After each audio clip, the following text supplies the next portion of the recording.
Bom dia a todos e a todas que estão aqui no nosso espaço, no nosso auditório, e também aqueles e aquelas que nos acompanham pela internet, no YouTube da Escola da Magistratura. Meu nome é Marco Aurélio, eu sou vice-presidente do Conselho Consultivo da EMERGE e estou aqui representando a diretora-geral da Escola da Magistratura, a desembargadora Cristina Tereza Gaulia, que está representando a escola e a justiça itinerante, fazendo trabalhos jurídicos com as comunidades quilombolas e indígenas de Paraty e Angra dos Reis, e vai passar essa semana inteira lá com a equipe do tribunal, levando justiça e cidadania para essas comunidades. Hoje, com muita alegria, nós temos a oportunidade de ter mais esse evento no Fórum de Direito das Cidades, presidido pelo meu amigo, querido desembargador Marcos Alcino, que tem a ventura de trazer à consideração um tema extremamente relevante, que vem a ser a infraestrutura nas favelas, as possibilidades que temos de incrementar social e economicamente esses espaços urbanos. E o ordenamento jurídico, nós vamos hoje perceber aqui, na explanação da doutora Thaís Marçal, que se dedicou a esse tema, proporciona, através de parcerias público-privadas ou atividades de fomento, essa extraordinária possibilidade de nós tornarmos as comunidades, as favelas, efetivamente espaços urbanos de moradia com dignidade, com a dignidade preconizada pela nossa lei maior. Então, é realmente um momento de júbilo podermos ter um espaço democrático, livre, com pessoas com conhecimento profundo dessa matéria, porque não nos iludemos. As favelas têm uma pujança econômica extraordinária. Basta observarmos, por exemplo, a Rocinha, quando ali passamos, o comércio, a prestação de serviços. Então, basta que a gente tenha realmente a força, a coragem e a vontade política para que consigamos levar as garantias civilizatórias da dignidade da pessoa humana para essas comunidades. Ganharemos todos, isso aí eu não tenho a menor dúvida. Não só os destinatários diretos, porque muitas vezes pensamos sempre que estamos levando uma mão, um socorro, quando na realidade socorridos somos todos nós, somos a cidade. A cidade somos todos nós. Chega de cidade partida, cidade informal. Já passou da hora de termos uma única cidade em que possamos viver com harmonia, com dignidade, que é o que preconiza a nossa Constituição Federal em vários dos seus dispositivos. Teremos, então, a professora Thaís Marçal, que hoje lança o seu livro chamado Infraestrutura das Favelas, no qual eu tive a honra de fazer o prefácio, e a apresentação feita pelo nosso querido professor, querido amigo, que nos acompanha pela internet, que é professor de todos nós aqui, né? E também de vários que estão acompanhando na internet. Foi meu orientador, também fez o prefácio do meu trabalho de legitimação de posse nas favelas, que é o nosso querido professor Ricardo César Pereira Lira, a quem eu estendo um fraterno abraço e caloroso. Muito obrigado. Temos também, do meu lado direito, a doutora Andréa Barroso, que fez seu mestrado em Portugal, exatamente pesquisando, investigando as possibilidades de proporcionar concretude a esses valores fundamentais na Constituição, como o direito à moradia, a dignidade da pessoa humana, a redução das desigualdades sociais e regionais, que foram sempre objeto de seu estudo. Ela que é, além de uma profunda pesquisadora dessa temática, juíza de direito do nosso tribunal, juíza de vara de família da comarca de Duque de Caxias. Seja muito bem-vinda, Andréa. E para finalizar, eu passo a palavra ao meu querido, dileto amigo, companheiro de muitas jornadas no direito urbanístico, especialista que é professor do programa de pós-graduação estrito sensu da Universidade do Estado do Rio de Janeiro, exatamente em direito da cidade, pensa esse tema 24 horas por dia. O desembargador Marcos Alcino, quem é o presidente do Fórum Permanente de Direito da Cidade da EMERGE. Palavra. Obrigado, professor Marco Aurélio, pelas gentis palavras. É um prazer estar aqui. É um prazer também estar na presença, ainda que online, do professor Ricardo Lira, que, na verdade, foi quem pensou, né, na formação do nosso mestrado e doutorado na UERJ em Direito da Cidade. E eu, professor Maurício, professor Arícia, professora Vânia, e outros professores, demos continuidade, né, ao trabalho dele, do professor Ricardo Lobo Torres, e de outro professor Ronaldo Coutinho, de outros tantos professores que nos antecederam lá no estudo do direito da cidade. A gente, inclusive, prefere utilizar a expressão direito da cidade para entender ser mais ampla, né, professor Ricardo, que o direito urbanístico. E é um prazer muito grande estar aqui, retomando nós aqui na mesa e mais alguns que estão conosco aqui, o evento presencial, né, depois desse conturbado momento que a sociedade vive, e agora reacendido por essa, a meu sentir, nefasta, né, invasão da Rússia à Ucrânia, né? A gente nunca sabe o que está por trás dessas coisas, né, esperando que eles consigam sentar à mesa e chegar a bom termo. E como disse o professor Marco Aurélio, né, a gente se preocupa com essa questão não só das favelas, mas das favelas em especial, né, que acaba se tornando um amontoado irregular de pessoas sem condições adequadas.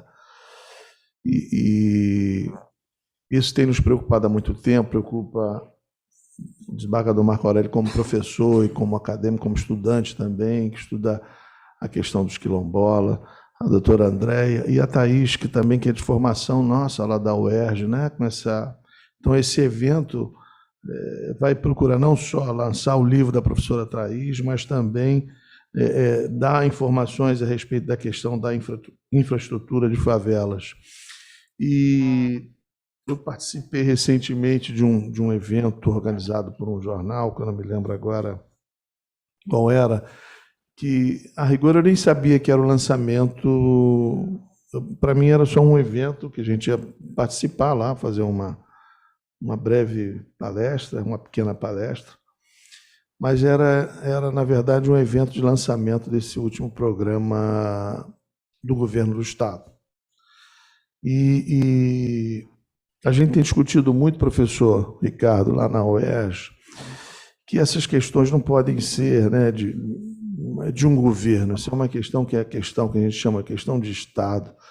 Isso, e eu tenho sempre falado com os alunos lá na pós, exatamente que a gente tinha que bolar um sistema de alguma coisa atemporal que não coincidisse com os governos municipais, ou seja, um conselho, mas a gente já tem vereador, já tem isso, já tem aquilo, mas um conselho em que membros da sociedade, empresários, aqueles que têm dinheiro também, os capitalistas, que são os que podem, tem uns que têm também essa visão, né, de tentar ajudar as pessoas, e às vezes não sabem nem como, porque sempre quando nós vimos agora a catástrofe lá de Petrópolis, isso acaba servindo, às vezes, de muitos palanques, né? As pessoas vão para lá e tal, consegui isso, consegui aquilo e tal, e para conseguir voto nas eleições.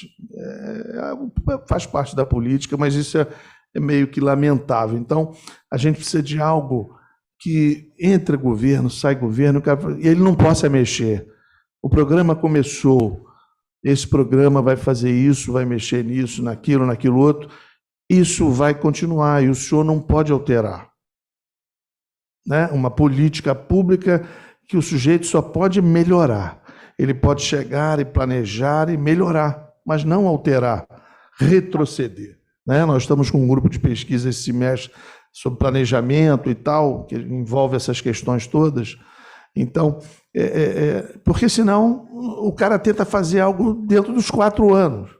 E às vezes contando com a reeleição, que não acontece, pode acontecer. Dificilmente se perde, mas nós vimos o último prefeito, ele perdeu. Então, se tivesse alguma coisa, não deu para fazer. Aí vem outro, quer fazer do jeito dele, quer botar o nome dele no programa. Então, o programa não pode ser de uma pessoa ou de um político, né? Tem que ser algo mais sério. E nesse evento, eu chamei a atenção do evento, professor Ricardo, que tinha uma moradora, até falei com a desembargadora e professora Cristina Gauli, sobre convidá-la um dia para participar de um evento desse nosso. Que ela foi lá e deu depoimento. Por um acaso, o evento dela era antes do meu, e aí o que eu ia falar, eu nem falei. Eu falei com base no que ela falou. Ou seja, peguei o link que ela tinha falado e mudei o que eu ia falar e falei assim, olha, o que é importante é isso, é a efetividade, que a gente fala lá na pós-graduação, é a efetividade. Que ela falou assim, olha, eu estou nesse negócio desde a época do Brizola. Entra um, sai outro, vai fazer isso, fazer aquilo. Ela mostrou umas fotos, olha, a minha casa era ali. Foi derrubada, disseram que ia fazer um prédio, ali onde era aquele prédio do IBGE na Mangueira, que foi derrubado para fazer um condomínio, um conjunto, tal, não sei o quê, que não saiu do papel, começa, não começa e tal. Então, ela falou assim, olha, o que eu preciso é que aconteça. Né? Então, essa é uma dificuldade. E esse ponto, então, né, que a Thaís se dedica, é muito importante, que é exatamente se dá infraestrutura, dá condições de vida, talvez seja até mais fácil o governo entrar, né, Marquinhos? E impedir que pessoas do mal se escondam através das pessoas do bem que tem nesse local. Né? Se o Estado entrar, eu me lembro, eu participei representando o tribunal, não foi nem a UERJ, na época que a Benedita assumiu o governo, ela tinha uma ideia boa. Também veio de família humilde, de luta e tal, não estou pedindo voto, não tenho amizade, mas ela tinha uma ideia boa. Qual era o projeto? E por isso eu participava, era colocar, pelo menos no pé, né, da favela, juizado isso, e colocar bolsa de estudo para o pessoal das favelas, para trabalharem ali, fazer conciliação, porque eles conheciam todo mundo, e o Estado começar a entrar. Então, a gente precisa da presença do Estado, né? Para orientar na construção. Olha só, isso aí vai cair, não dá para fazer desse jeito. Né? Mas eu não tenho como fazer diferente, então nós vamos precisar ter uma estrutura para você fazer uma construção boa, uma construção melhor.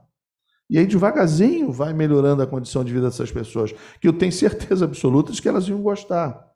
Né? Será que se a gente não fizesse, Thaís, não sei nem se você ia falar nisso, mas será que se a gente não fizesse uma campanha com essas grandes empresas de tinta e de cimento, a gente não conseguia embolsar todas essas, né, essas casinhas, esses casebres, ia ficar uma imagem bonita para a cidade, o morador ia ficar satisfeito porque o embolso segura o tijolo, impede a queda, a pintura dá um embelezamento, Eles iam coloca o nome como publicidade, ia servir de publicidade para a empresa. Então, acho que, né, com um pouco de boa vontade, acho que a gente consegue levar isso adiante.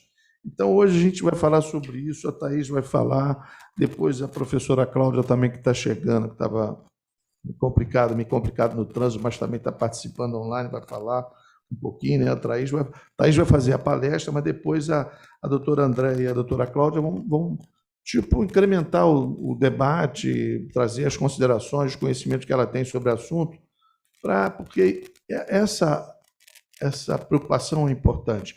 E aqui, antes de dar a palavra, me lembrei de um fato. O professor Ricardo, quando era nosso professor, tinha um evento aqui do Habitat, né, há muito tempo, e ele falou, vamos assistir, que é interessante. Ele disse, eu fui assistir, e aí, de fato, me chamou a atenção. Era muito cru, não tinha a mínima ideia disso. Por quê? Porque eu estava sentado assim na frente e vi um monte de gente, vou chamar assim, gente bem posicionada socialmente, e discutindo o problema das favelas. Aí o que me chamou a atenção foi o seguinte, puxa, essas pessoas estão preocupadas com as outras.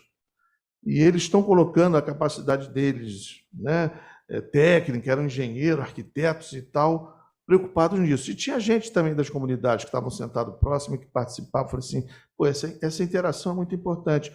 Era tipo assim, o cara do asfalto preocupado em ajudar a resolver o problema, né, da comunidade, da favela, etc. e tal. É uma coisa antiga. E isso eu não tinha, tipo assim, não tinha despertado minha atenção, que eu achava que era um problema que só essas pessoas conseguiam resolver, só eles, né? Mas eles não conseguem, sem ajuda, às vezes, de universidade, né? Ninguém consegue fazer uma demarcação urbanística que tinha na lei da Minha Casa Minha Vida sem auxílio de prefeitura ou sem auxílio de universidade. Então, quer dizer, o negócio é muito mais sério, né?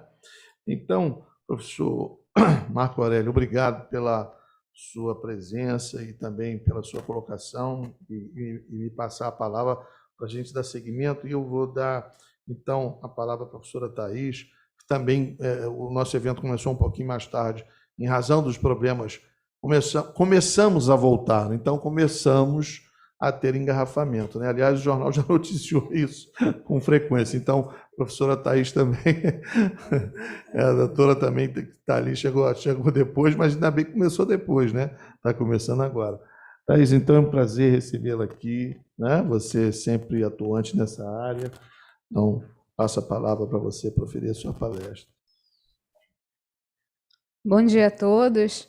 Inicialmente, agradecer à desembargadora Cristina Gaulia, que me convidou para estar aqui fazendo o lançamento na Escola da Magistratura. Eu sou egressa também da Escola da Magistratura, assim como egressa da nossa querida Universidade do Estado do Rio de Janeiro.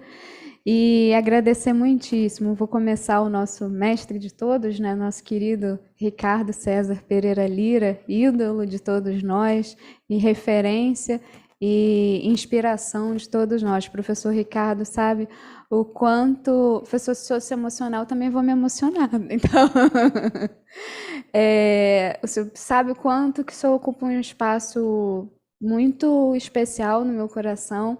Fiz questão de levar na sua casa com 3 máscaras no rosto, o exemplar no auge que a gente estava na pandemia, e sempre o senhor com tanto carinho, sua família sempre me acolheu com tanto carinho. Que essa pandemia agora passe e a gente consiga voltar aos nossos chopes com a professora, com a dona Magali, com a dona Marlene, com o Zeca e com todos nós. É com muita alegria que eu lhe vejo virtualmente, mas tenho certeza que em breve a gente vai voltar a se ver pessoalmente e sem aquele tudo de máscaras que eu cheguei na sua casa, mas por cuidado em especial pelo senhor.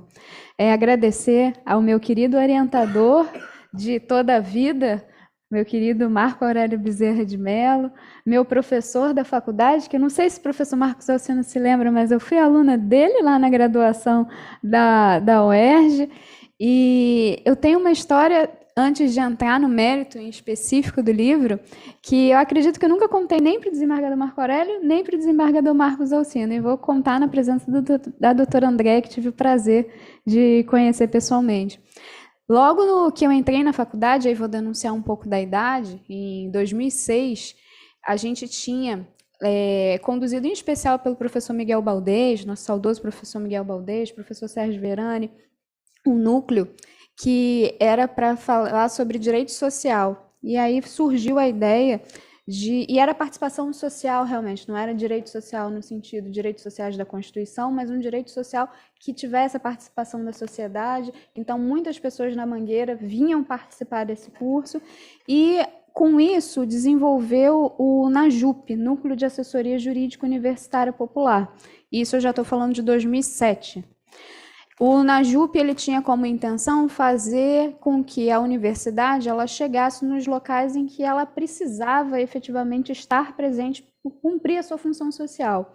E a gente fez uma participação numa ocupação urbana aqui num prédio do centro da cidade, que guardava papéis velhos, que sem menor catalogação nenhuma, e as famílias tinham sido removidas abruptamente, sem qualquer estudo de impacto, de outra localidade. E a gente foi fazer um trabalho lá para levar a cidadania. Então, tinha o pessoal da engenharia para verificar se tinha segurança física das instalações, tinha o pessoal do serviço social para poder levar dignidade para as pessoas em relação à identidade mesmo. Muitas pessoas sequer tinham uma certidão de nascimento. E a gente foi fazer um trabalho de conscientização de direitos. Aí, só trazendo um breve parênteses, que é um NAJUP, não é um escritório modelo tal como a gente tinha classicamente na nossa UERJ. Era a ideia de realmente você ensinar a pescar e não só dar o peixe, não só resolver aquele problema trabalhista, mas ensinar a consciência trabalhista, a consciência de direitos, que não é porque você não pagou o aluguel que o proprietário pode chegar na sua casa, por mais óbvio que nesse espaço isso possa ser, para a grande maioria da população vulnerável, em especial para a comunidade de favelas, você não tem essa consciência mínima e não tem o exercício desse direito minimamente. E quando a gente foi fazer esse trabalho, era Natal, e eu me lembro até hoje. Quando a gente chegou depois do serviço social, o serviço social ele tinha feito uma atividade com as crianças, eram muitas crianças, para desenhar uma árvore de Natal, pintar e colocar embaixo o que elas queriam ganhar de Natal. O professor Ricardo já me ouviu falar isso, acho que umas 30 vezes essa história. Mas faço sempre questão de lembrar. Não vou dizer 100%, mas vou me arriscar a falar 98% das crianças desenharam que queriam uma casa. Aquilo ali me marcou muito. Isso eu estou falando de 2007. E eu falei, é isso que eu quero estudar na minha vida. Eu não sabia o que eu queria fazer, eu tentei fazer letras. Olha como é que eu estava em dúvida. Eu sabia que eu não sabia matemática, não podia ser exatas. Não podia ver sangue, não podia ser nada de biomédica. Então, meu pai um dia falou assim, tenta aí fazer direito, você gosta de ler esses negócios, né? Então, vai lá. Então, foi essa a minha realidade. Eu falei, é isso que eu quero para a minha vida. E aí, juro que eu não estou fugindo do tema não, desembargador Marco Aurélio, mas eu fui tentar para FAPERJ uma bolsa de iniciação científica. Família humilde, ninguém na minha família fez direito, então vou tentar uma bolsa de iniciação científica para poder dar um gás, né? Comprar os livros de direito é caro. E apresentei esse projeto, Direito Fundamental Social à Moradia. E isso eu já estava, salvo engano, no 5º período. E no 5º período, a resposta que a FAPERJ me deu foi que o tema não tinha relevância social. O tema de moradia não tinha relevância social. Aquilo me deixou em choque. Se ela tivesse me falado assim, você escreve mal, você não tem ideias lógicas, mas a ausência de relevância social, aquilo me incomodou e aquilo me impulsionou para continuar pesquisando. E com isso, eu acabei escolhendo como monografia de conclusão de curso o tema do direito fundamental social à moradia. Fui orientada pelo professor Daniel Sarmento, foi mais numa linha de direito constitucional. A minha banca foi o professor Gustavo Binemboy e o professor Rodrigo Brandão. Gustavo Binemboy, procurador do Estado, e o Rodrigo Brandão, procurador do município. Então, eu tinha toda uma banca que não era muito simpática a ideia do Estado ter a obrigação de prestar a moradia. Naquela época, isso a gente já está em 2011, era muito comum o judiciário dar liminares em relação a medicamentos. Isso aí é ponto pacífico, experimental, não experimental, de grande custo, baixo custo, não interessa. Mas moradia, às vezes a moradia era mais barata do que o medicamento, mas não, moradia, como é que a gente vai dar moradia para a pessoa? E era isso que eu queria trabalhar. E quando eu defendi a monografia, acabou sendo recomendada para publicação, e lá em 2011 não era tão comum, né, trabalhinhos de monografia serem publicados, mas a banca me incentivou muito. Eu tenho muita gratidão a todos os meus professores, inclusive os 2 que integram essa mesa, e essa mesa de extensão, o professor Ricardo Lira, por todo o incentivo que deram para a minha carreira, porque quando eles me incentivaram, foi graças ao incentivo deles que eu publiquei esse livro, e depois eu vim para a Emerge, aqui, e tive a honra... Oi, doutora Cláudia. Venha, se aproxime. Não sei se era aqui não, mas eu imagino que seja aqui, né? Prazer. Só perdeu o meu gerador de lero-lero aqui, só falei bobagem até agora. Mas o que eu estava falando em relação a... Entrei nessa escola aqui e sempre tive a intenção de falar sobre a dimensão negativa. E aí busquei, na cara de pau, o desembargador Marco Aurélio Bezerra de Mello, para perguntar assim, olha, o senhor aceita me orientar? Eu queria falar sobre o princípio da não remoção das favelas. Ele nunca tinha me visto na vida e ele gentilmente aceitou. E está aí me aturando desde 2015. Esse trabalho depois foi avaliado pelo professor Ricardo Lira e pelo professor Guilherme Calmon aqui nessa escola, aqui não especificamente nesse auditório, mas no auditório lá do 4º andar. E acabou que no final das contas eu falei assim, eu quero continuar nessa linha, mas agora eu quero falar da dimensão positiva, né, doutora Cláudia, a ideia de dimensão positiva e negativa.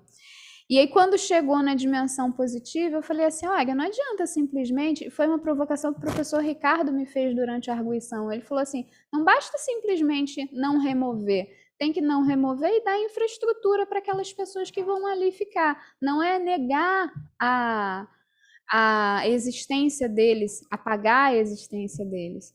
E aí eu falei, mas é isso que eu quero trabalhar na pós-graduação. E ingressei em 2016, 2015 terminei a EMERGE, 2016 ingressei no mestrado, retornando à UERJ, em que foi fruto desse livro aqui, Infraestrutura de Favelas, Parcerias Público-Privadas, Gentrificação e Saneamento. Qual era a ideia proposta? A gente conseguir identificar aqui, lá na graduação eu falei, direito fundamental social à moradia tem a exigibilidade na sua dupla face, dimensão negativa e dimensão positiva. Dimensão negativa, o exemplo que trabalhei foi o princípio da não remoção das favelas, ou seja, o Estado ele não tem discricionariedade para simplesmente retirar daquelas localidades, e o professor Ricardo Lira tem uma contribuição espetacular em relação à positivação do princípio da não remoção das favelas nas nossas constituições, nosso plano diretor, nossas constituições do Estado do Rio de Janeiro, enquanto procurador do Estado, quando fala em relação à metodologia. A remoção de favelas é a última ratio, tal como direito penal, né? A gente tem a remoção como última ratio, e aí depois de todo um estudo técnico complexo é que se pode concluir pela remoção das favelas. E diante daquela provocação, comecei a me debruçar em relação ao que a gente pode exigir do Estado. Em relação às favelas, será que a gente adotar uma postura simplista de comprometer o orçamento para poder dar infraestrutura das favelas em relação a saneamento, em relação... Muito obrigada. Em relação a estabilidade, luz, gás, todas as concessionárias, será que é essa a solução? Uma solução simplista? Ou será que a gente tem que pensar em novas modelagens para conseguir otimizar o orçamento do Estado? A gente tem aquela máxima, né, doutora Cláudia? O cobertor é curto e a gente precisa otimizar esse cobertor. E qual é a minha proposta? Se a gente pensar nas modelagens de parcerias público-privadas e usando a caixa de ferramentas do direito administrativo, uma expressão muito feliz do professor Leonardo Coelho, da Fundação Getúlio Vargas do Rio de Janeiro, se a gente usar a caixa de ferramentas do direito administrativo e conseguir potencializar o que se almeja, a gente vai ter resultados com mais externalidades positivas do que externalidades negativas.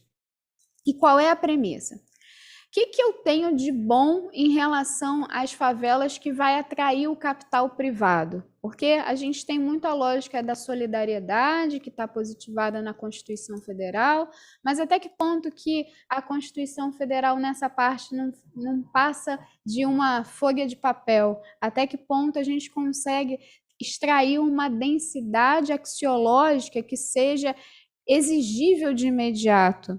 Esse é o grande ponto, assim, a gente precisa construir que a pauta ESG, tão famosa hoje em relação a investimentos, ela tem um S de social efetivo, não um S de social que seja, mais uma vez, uma retórica que já foi tão utilizada em relação à ética dos compliances de fachada, nos compliances cosméticos, que não passam de uma simples burocracia.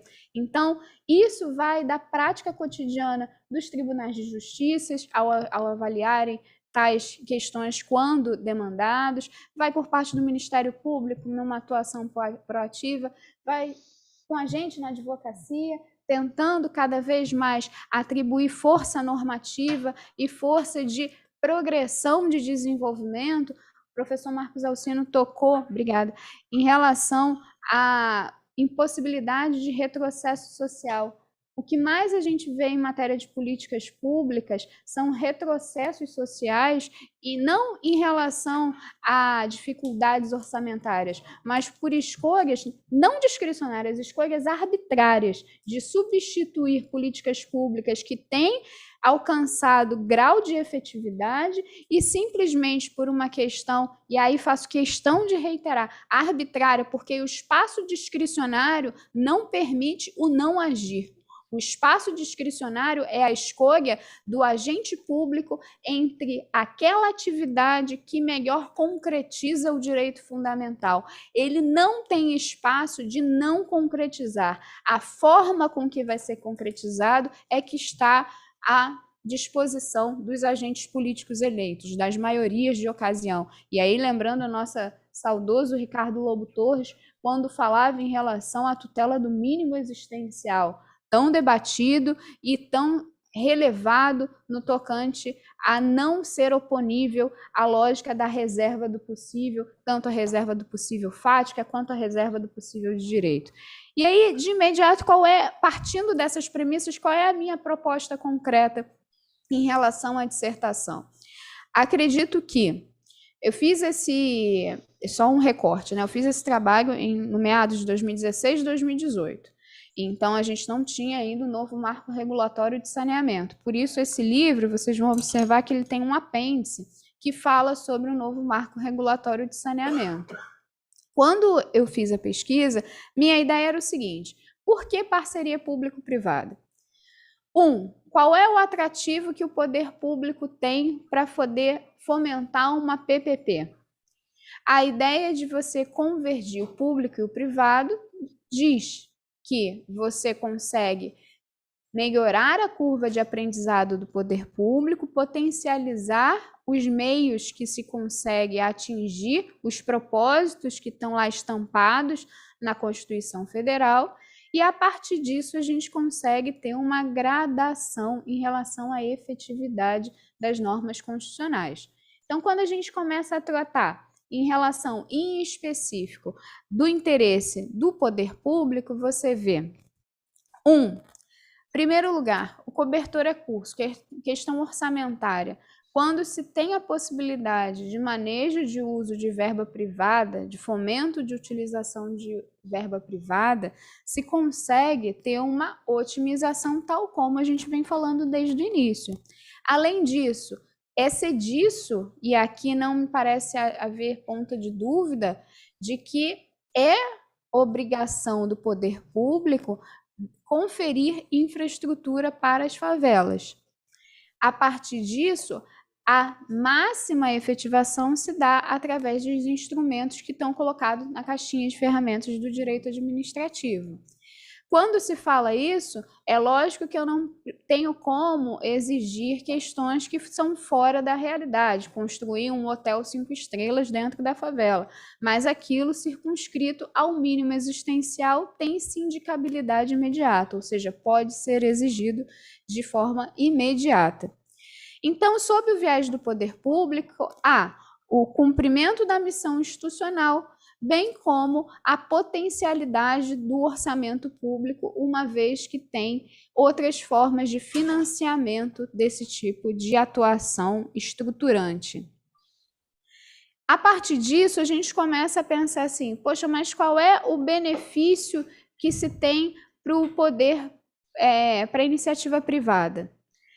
E aqui, não, longe de ser uma lógica de tentar instrumentalizar as pessoas para conseguir gerar um mercado consumidor, mas é inegável que se você dá uma segurança jurídica para uma atuação naquelas localidades, é possível a gente conseguir extrair uma realidade de que aquilo ali é palpável para poder ser objeto de investimentos. Então, uma ampliação expressiva do mercado de consumo, quando a gente consegue efetivamente atrair para aquele mercado consumidor. E aí um dado concreto, lá ao longo das pesquisas, o McDonald's da Rocinha é o que mais vende casquinha na América Latina. Olha o potencial que a gente tem em relação ao consumo. E aí, se a gente conseguir incluir dignidade para as pessoas conseguirem exercer os direitos inerentes à cidadania, a gente vai conseguir também potencializar.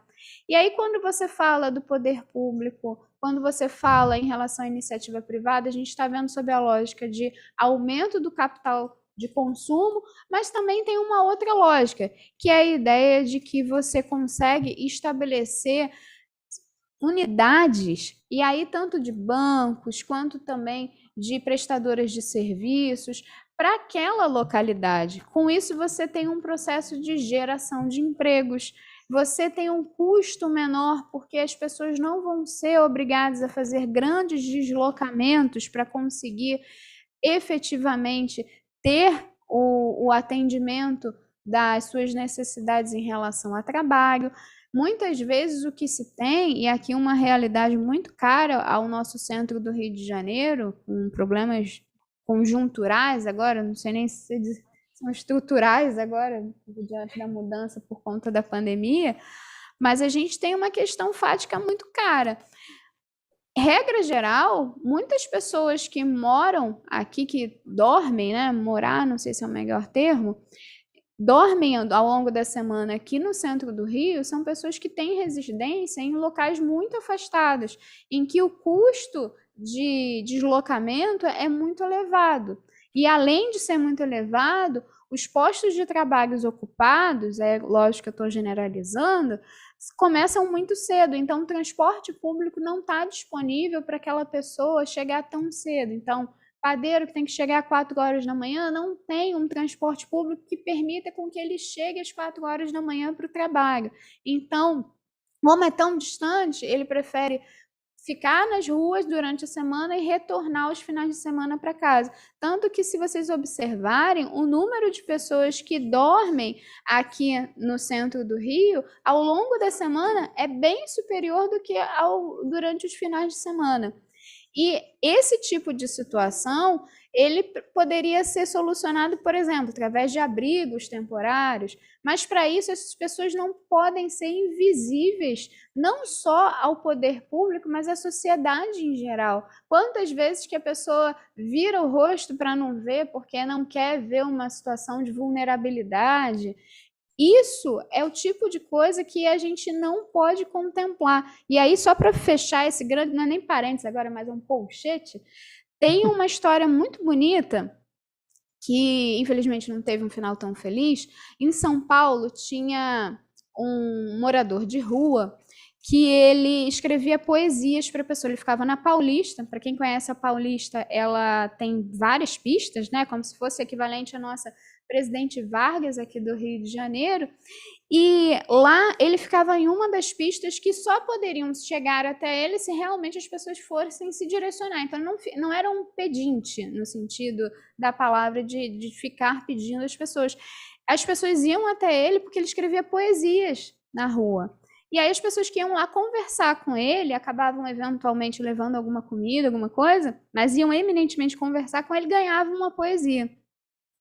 E aí essa história ela foi descoberta pelo editor da GEM, o desembargador Marco Aurélio até publica, né, pelo Grupo Editorial Nacional, o Henderson Furst, ele tirou um período sabático para poder contar a história do Raimundo, que é essa história que eu estou contando para vocês.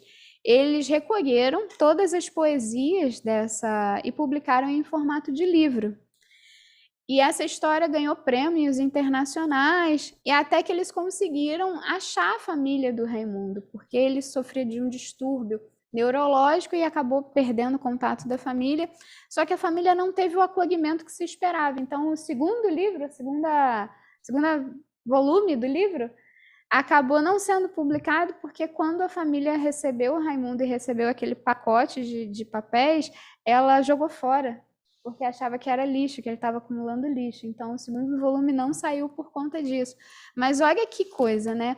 A pessoa ter o olhar em relação a um outro irmão que está ali, um outro ser vivo que está ali na rua e não estava pedindo nada. Ele estava oferecendo uma atenção para as pessoas ao entregar poesias para essas pessoas. Mas aí, fechando esse grande colchete que fiz, mas acho que tem relação com o que a gente está falando, quando a gente começa a falar do capital privado ter interesse nas favelas, ele também vai, pela pauta ESG concreta, ele vai querer atrelar a sua imagem a uma imagem de alguém que está permitindo um processo de transformação social para levar a emancipação social, né, professor Ricardo Lira? A nossa meta, que está prevista na Constituição Federal de 88 e que espraia os seus efeitos para todo o nosso ordenamento jurídico, é a busca constante da emancipação social através da transformação da nossa sociedade. Não só palavras bonitas em relação à solidariedade. A gente precisa ter uma pauta concreta. É lógico que não é um objetivo de imediato, mas que a gente consiga avançar em relação a isso. E quando a gente fala também do interesse do privado, tanto pelo mercado de consumo ampliado, tanto em locais de espaço para exploração de atividade econômica, a gente tem que pensar também que, será que não é interessante a política de naming rights, que foi o que o professor Marcos Alcino citou ao longo da fala dele, quando ele tratou da questão da pintura, que vai permitir com que aquele tijolo não caia, fazer o reboco ali e conseguir dar um mínimo de estabilidade. E aí, com isso, você consegue fazer uma propaganda. Por que a gente não pensa no processo de adoção de ruas? E aqui, pega o gancho para a parte do saneamento. Se vocês forem ver, o saneamento tem custos muito altos e, em geral, são infraestruturas muito caras em relação tanto à escavação, quanto também em relação à necessidade de você ter uma estação de tratamento que dê conta efetivamente de tratar aqueles resíduos. Então, é uma operação bem complexa, inegavelmente, isso, por dados técnicos. Se você pensar que rede fina ou rede grossa, rede fina é aquela que vem da casinha da pessoa e leva para um tronco coletor. Se você pensar que uma rua pode ser adotada por uma empresa, e por que não colocar o nome de uma empresa numa rua? Será que isso é tão ojeriza ao capital? Eu estou vendendo a cidade? Não me parece que a gente está com cidades à venda. Me parece que a gente está com cidades à venda quando a gente relega uma infraestrutura para pessoas que têm poder aquisitivo para arcar com os custos dela e ignora grande parte da população que convive com infraestruturas de vala a céu aberto. Isso me parece cidades à venda. Mas colocar o nome de uma rua ou até estampar um outdoor, ou até, quem sabe, por que não pensar naquela localidade ali, vamos fazer um credenciamento, fazer um chamamento público para ver quem quer explorar com exclusividade uma atividade bancária ali. Por que não pensar nas grandes franquias e pensar, olha, você quer ser o único que vende pizza aqui? Vamos fazer quem quer, quem tem interesse de fazer isso? Tá, qual vai ser o investimento que você vai fazer na localidade? Será que simplesmente comprar a propriedade ou alugar a propriedade, isso é suficiente para conseguir gerar o processo de mudança social daquela localidade? Ou será que a gente tem que pensar em outras formas? E aqui tem uma expressão do professor Flávio Amaral Garcia, que ele fala da nova lei de licitações, que ele fala assim, a gente está escrevendo tudo a lápis, porque está tudo muito novo. Eu não vou dizer que eu estou escrevendo a lápis, porque de 2016, 2018, a gente já está em 22, não vou tentar fazer essa conta, mas já tem um tempinho, então não estou a lápis. Mas eu vou dizer que estou em nanquim, assim, já estou tendendo para caneta. Me parece que essas ideias conseguem ter um grau de ficar em pé, conseguem ter potencialidade de ficar em pé. E como é que a gente vai saber se elas param em pé? Por que a gente não faz um projeto piloto? Por que a gente não pensa? Hoje, o que não faltam são favelas aqui no Rio. E aí, realmente, eu não fiz peço desculpas por não ter feito essa diferenciação no início, mas eu não gosto do termo comunidade. Eu acho que favela tem uma conotação, e aí, para quem gosta de estudar a origem dos vocábulos, favela é a planta mais resistente do Nordeste. E por isso ela veio para cá. Olha quanta coisa que a favela ela consegue ter e sobreviver, mesmo com tantas dificuldades. Então, eu acho que é muito bonito esse termo e eu acho que a gente tem que valorizar. E segundo, que eu acho que não é mudando o nome de nada que a gente muda a realidade. Então, mudar a favela para a comunidade, não acho que isso seja o que vai realmente mudar. Então, eu continuo usando favela e deveria ter feito esse disclaimer desde o início, peço desculpas, mas não podia deixar de registrar isso. Então, por isso que o título do livro é Infraestrutura de Favelas. E aí, quando a gente pensa nessa questão que a gente está colocando, não sei se já estourei meu tempo, então, pode, então, por favor, me avise. Por favor, porque não quero deixar de ouvir os comentários das colegas e dos professores. Mas, 3? Você achou que estava acabando? Mas quando a gente acha que está acabando, professor, a gente acha que tem 15. Então, óbvio. Quem não chora não mama, né? Olha só. Então, quando a gente fala em relação à importância de ter esses instrumentos de naming rights, adoção de vias públicas, e aqui um outro tema também, que lá na nossa UERJ é tão complicado, né? Doação do privado para o público. Nossa, lá na UERJ, né, a gente vai falar em doação para construir alguma coisa, meu Deus do céu, o pessoal vem abaixo, né? Eu tenho dificuldade de ver quais são os problemas em relação a isso.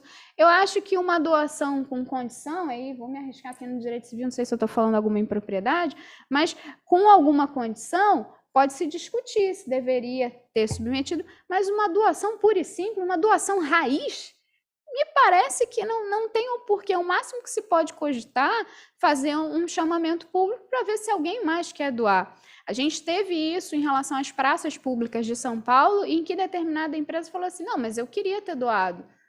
Que problema bom, né? Um monte de gente querendo participar de um processo de construção coletiva.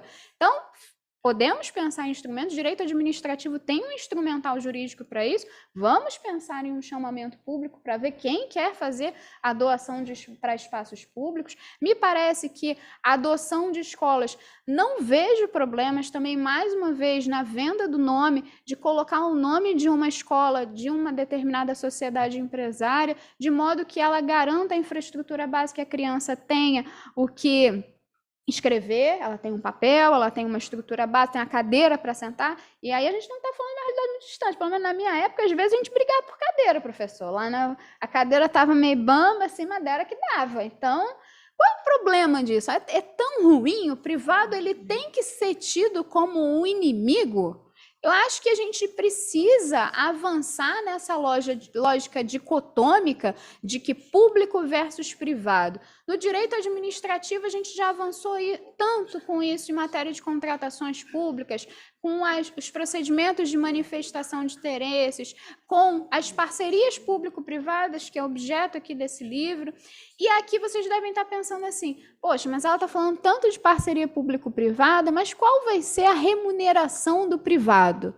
Me parece que se a gente tiver uma lógica simplista de tarifação, de tarifamento, não vai conseguir dar conta dos desafios. Mas se a gente pensar na lógica de fomento a receitas acessórias através desses instrumentais de doação, de naming rights, me parece que a equação econômico-financeira dessa modelagem de PPP funcionaria muito bem. E por que não o nosso BNDES, que há pouco tempo o nosso ministro da Economia foi falado que o S era de saneamento, ele não começa a pensar nesse tipo de modelagem de parceria público-privado, já que ele é o ator institucional mais vocacionado para os projetos de infraestrutura.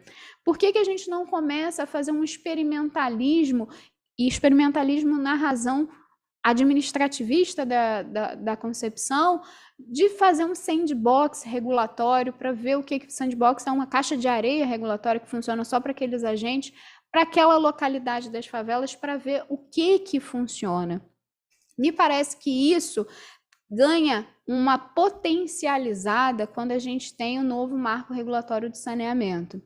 E aqui eu acho que a gente não pode ser simplesmente ufanista em falar que o saneamento vai ser universalizado para todos até 2033. Hoje, no nosso estado do Rio de Janeiro, uma grande discussão foi colocado 2 bilhões para saneamento de favelas. 2 bilhões, pelos estudos que são apresentados pelos técnicos, não consegue universalizar o saneamento nem na Rocinha. E olha a quantidade de favelas que a gente tem no nosso Rio de Janeiro, e não só na nossa capital, mas em diversos outros municípios que integram o nosso Rio de Janeiro. Será que a gente não tem que pensar que não é simplesmente colocar uma dotação, mas por que não pegar esse valor e colocar como fundo garantidor, que é um dos principais problemas que a gente tem em relação à parceria público-privada? Por que a gente não coloca esses 2 bilhões assim injetados como fundo garantidor para potencializar a utilização de parcerias público-privadas nas áreas de favela e universalizar, de fato, todos o saneamento para aquelas favelas? Acredito que a gente tenha que desbravar temas que não são totalmente comunicáveis, né? Nem sempre a gente tem esse diálogo de PPP com favela, nem sempre a gente tem esse diálogo de fundo garantidor com doação ao patrimônio público, mas se a gente não conseguir pensar fora da caixa, a gente vai persistir nos mesmos problemas que a gente já viu que as mesmas soluções não fizeram valer.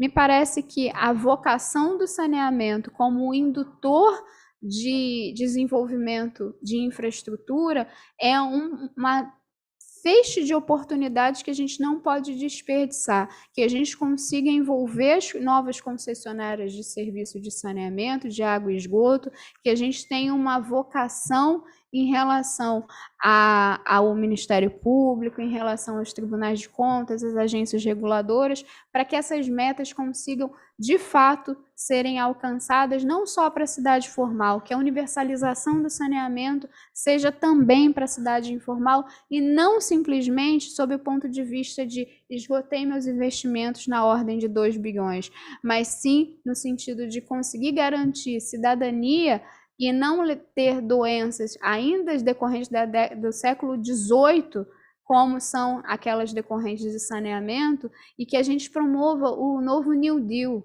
nos Estados Unidos. Logo que o atual presidente assumiu, ele falou: olha, eu vou fazer um novo New Deal em relação à infraestrutura aqui para a gente conseguir permitir o desenvolvimento. E lá ele já tem infraestrutura em sua grande parte instalada. Aqui a gente tem um déficit de infraestrutura que gera um atrativo de investimentos, em especial de capital estrangeiro. E aqui eu estou falando não só de bancos multilaterais, como o Banco Mundial e o Banco Interamericano de Desenvolvimento, mas estou falando em relação a conseguir ter atrativos suficientes para conseguir uma metodologia para a gente universalizar o saneamento nas favelas. O professor Ricardo Lira deve estar ali refletindo, porque esse foi o meu projeto de doutorado que eu apresentei na universidade. A gente conversou bastante sobre ele, e ele tinha falado que tinha ficado bem empolgado, tinha gostado desse projeto de doutorado, e aí avançamos, fez contribuições, mas com o mesmo jeito que a FAPERJ não me aprovou, também não fui aprovada no doutorado, mas eu acho muito importante a gente falar as coisas que a gente não obteve sucesso para poder partilhar, que não é só chegar aqui e falar, ah, que legal, estou lançando um livro, mas olha quantas coisas também que foram passadas. E uma coisa que eu tenho muito cara em mim, eu fiquei muito feliz quando eu vi o professor Ricardo Lira gostando do meu projeto de doutorado. Então, não é qualquer reprovação pela banca examinadora que vai me perder essa motivação. Então, professor, o seu olhar, gostando do meu projeto de doutorado, valeu muito mais e superou qualquer outra dor de reprovação do projeto pela banca examinadora. Então, com isso, devolvo a palavra ao professor Marcos Alcino, agradecendo novamente a oportunidade, cumprimentando a doutora Cláudia aqui presente, agradecendo pela presença.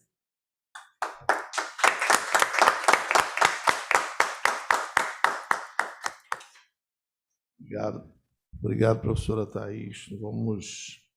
Que a gente fica também, né, Marquinhos, com vontade de falar. Marquinhos, a gente chama de Marquinhos. E eu tenho... porque eu tenho falado com frequência, às vezes falo da função social de bem público, e essa questão que a Thaís tocou, a maioria que fica no Rio são pessoas que moram em Santa Cruz, etc. e tal, Baixada, não conseguem, né, no custo de transporte, tempo de transporte. E eu já escrevi isso e tenho falado também sobre isso. Esses imóveis públicos que a gente tem no centro do Rio, podia transformar, ainda mais agora com a pandemia, que muitos ficaram fechados, essas salas de escritório podiam ser transformadas em dormitórios. O desembargador Marcos também está falando sobre isso aqui comigo. Em dormitórios, as pessoas dormiam, tomavam banho, tomavam café da manhã, saíam para trabalhar, uma moradia temporária. Isso seria muito, muito, muito simples.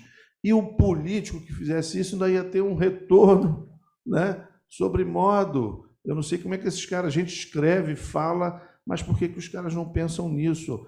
Vamos pegar esse prédio do INSS aqui que está largado, está abandonado, sem função social nenhuma. Vamos dar uma função e ajudar essas pessoas. Quer dizer, é uma coisa simples, né? Pelo menos a mim me parece. Coloca tipo um gestor, um gerente e tal, não sei o quê, para controlar. Até cadastrar as pessoas, saber... Vem cá, por que você está na rua? Estou na rua porque eu moro lá, não sei aonde, o ônibus não chega aqui e tal, né? Vai cadastrando, vai ajudando as pessoas.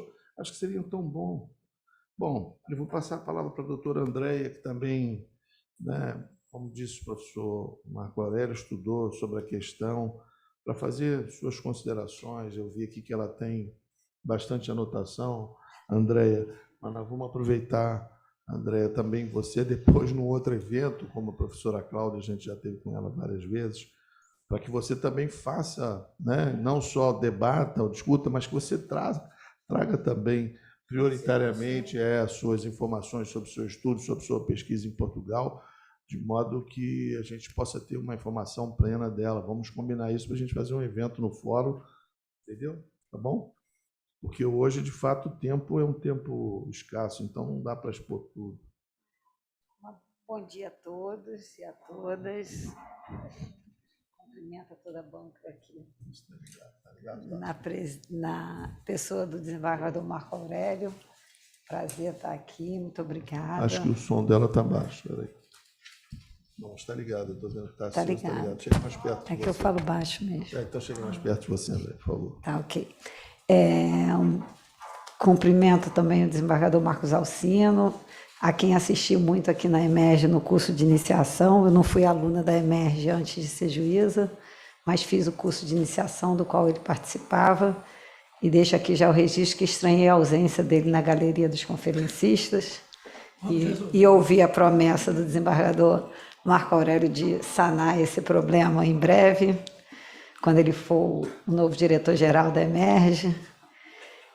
Cumprimentar a professora Thaís Marçal, que eu não conhecia, tive hoje o prazer de conhecer pessoalmente, já depois de conhecer a obra que está em lançamento, a quem parabenizo pela obra escrita e pela palestra de hoje, que superem muito ainda a obra, né? A obra já é boa, traz bastante informação, bastante conhecimento, mas realmente, ao longo do tempo, com certeza você adquiriu mais conhecimento sobre a causa e enriqueceu muito o que escreveu hoje com a sua palestra.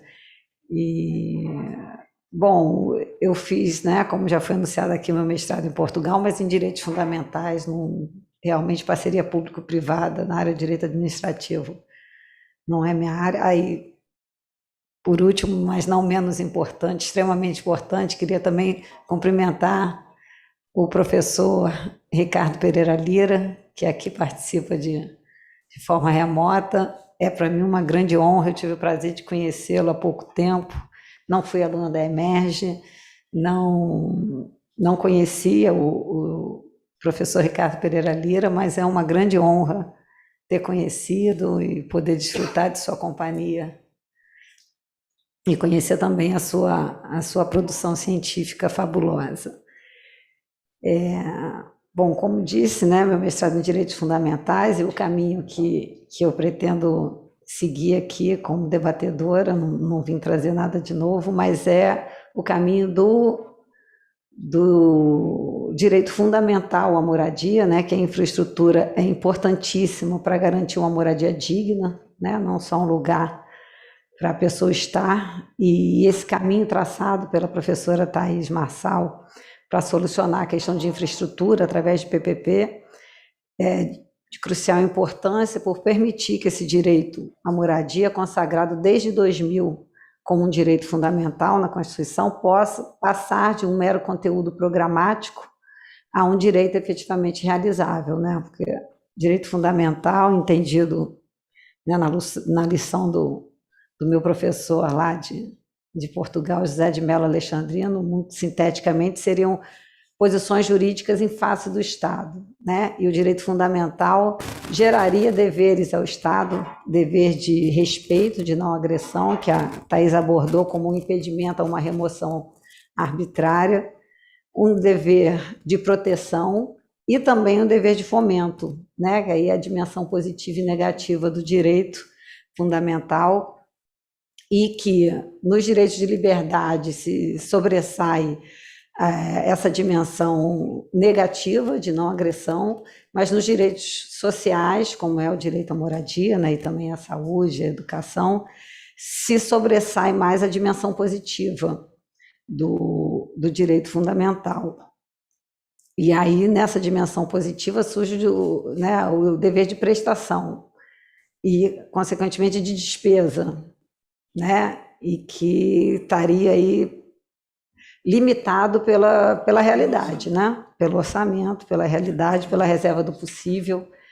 E a questão normativa, né, vendo pelo lado direito, eu acho que não é o problema, né? No próprio livro, a Thaís ressalta que, com a competência concorrente de União, Estado, município, né, previsão constitucional a nível federal, a nível estadual, e também a legislação infraconstitucional, até em conversa com o advogado Zeca Lira, nosso querido colega, filho do professor Ricardo Pereira Lira, ele fez aqui um apanhado de legislação já para um trabalho, ele trabalha também com isso, então tem desapropriação, tem uso capião individual, tem concessão de uso, concessão especial de uso, legitimação da posse com possibilidade de conversão em domínio, tudo legislado. Tudo. Então, a questão normativa não é o problema, lei não falta, né? E ainda mais com competência concorrente, né? Todos os entes da federação podendo legislar, e a densificação do direito à moradia, né, do direito fundamental, não é o problema é a efetivação, né? E aí, se tratando de um direito de cunho prestacional, né, exigindo ações concretas do Estado, né, o fornecimento de infraestrutura para que ele tenha uma moradia digna e não só, como eu falei, um lugar para ele morar, né, esbarra nessa questão financeira. E aí acho que a solução dada pela Thaís, ou o caminho, né, a solução seria também, né, muita pretensão, né, muito ousado, mas o caminho dado, né, através das PPPs, acho que é bastante importante para se desviar da reserva do possível, né? E também os direitos de liberdade, né, impõem despesa, né? Porque o Estado tem que não agredir, por exemplo, o direito à vida, mas tem que assegurar, promover de alguma forma também, através do serviço de segurança. Mas, fundamentalmente, no direito, nos direitos sociais em geral, e aqui no direito à moradia que a gente está tratando, essa questão é mais presente, né? E você diz na sua obra que o direito à moradia está suficientemente densificado na legislação e que daria até opção de defesa judicial, né, perante alguma agressão. E aí uma das considerações que eu ponho é como que essa dimensão positiva que exige prestação por parte do Estado poderia ser exigida judicialmente. Você comentou aqui com relação a medicamentos, tranquilo, né? Eu estou fora do cível há muito tempo, já fui juíza de tudo, né? Mas estou na família há 10 anos, mas faço plantão regularmente, e a gente se depara realmente com medicamento, com internação, né? Isso tudo está muito tranquilo, mas com relação à moradia, né? E assim, por parte também da Defensoria e Ministério Público, né, que tem a defesa dos direitos coletivos, né? Como que, acho que gostaria que a Thaís abordasse um pouco sobre isso, essa questão da concretização através de demandas judiciais. E outra coisa que seria até, não sei se prévia ou posterior à infraestrutura, à instalação da infraestrutura através de todos esses caminhos dados, logo na sua introdução, você fala de processo de regularização fundiária e afirma que nessas áreas deveria se pautar pela primazia da titulação do direito à posse, e não da propriedade.